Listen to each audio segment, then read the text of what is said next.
Hello আব্বু।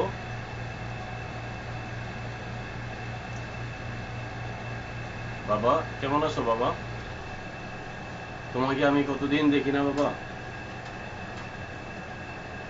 তোমার ওই কথা শুনি না, তোমাকে দেখতে পাই না। আমার না বাবা অনেক খারাপ লাগে, কিন্তু কি করব, খারাপ লাগলেও তো এখানে একটু থাকতে হবে। বাবা তুমি কেমন আছো বাবা? তুমি কি আমার কথা মনে করো? তুমি আজকে কি খেয়েছো বলো? কি খেয়েছো বলবা না? আমি জানি তুমি কি খেয়েছো। ভাত তো ঠিক মতো খাওই না। দোকান থেকে কি এনেছো আজ? আমি জানি কি এনেছো। আমি জানি ওই দোকানে গিয়ে তুমি ই নিয়ে আসছো, লিচু। ওই যে যে তাহেরের দোকানে বিক্রি করে সেই লিচু নিয়ে আসছো, কেক নিয়ে আসছো, বিস্কুট নিয়ে আসছো, কিন্তু ঘরের খাবার তোমার মজা লাগে না। আব্বু তুমি বেশি দুষ্টমি ফাইজলামি করো না, ঠিক আছে? আম্মু যা বলে তুমি ঠিক মতো সেগুলো শুনো, হ্যাঁ? আর আব্বুকে দেখে রেখো, ঠিক আছে? কি মা, তোমার কি খবর? তুমি কেমন আছো?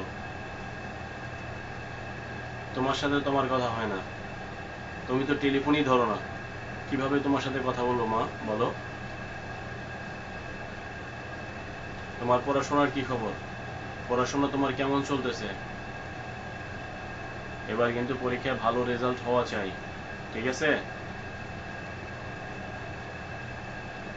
এবার তুমি পরীক্ষায় যদি ভালো রেজাল্ট করো, তাহলে তুমি আমার কাছে তোমার ইচ্ছা মতো যে কোনো জিনিস তুমি আমার কাছে চাইবা একটা, ঠিক আছে? আমি সেটা তোমাকে অবশ্যই দেব, কিন্তু তোমার কিন্তু রেজাল্ট অবশ্যই ভালো করতে হবে মা। তুমি যদি রেজাল্ট ভালো না করো তাহলে কিন্তু আমার খুব খারাপ লাগবে, ঠিক আছে? আর শোনো, ঠিক মতো পড়াশোনা করবা, ঠিক মতো খাওয়া দাওয়া করবা, ঠিক আছে?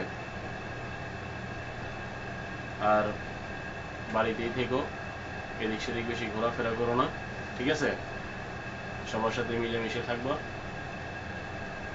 আম্মু যা বলে সেভাবে কাজ করবা, ঠিক আছে? আবার ভুলে যাও না, ঠিক আছে আব্বু? লক্ষ্মী মামুনি আমার।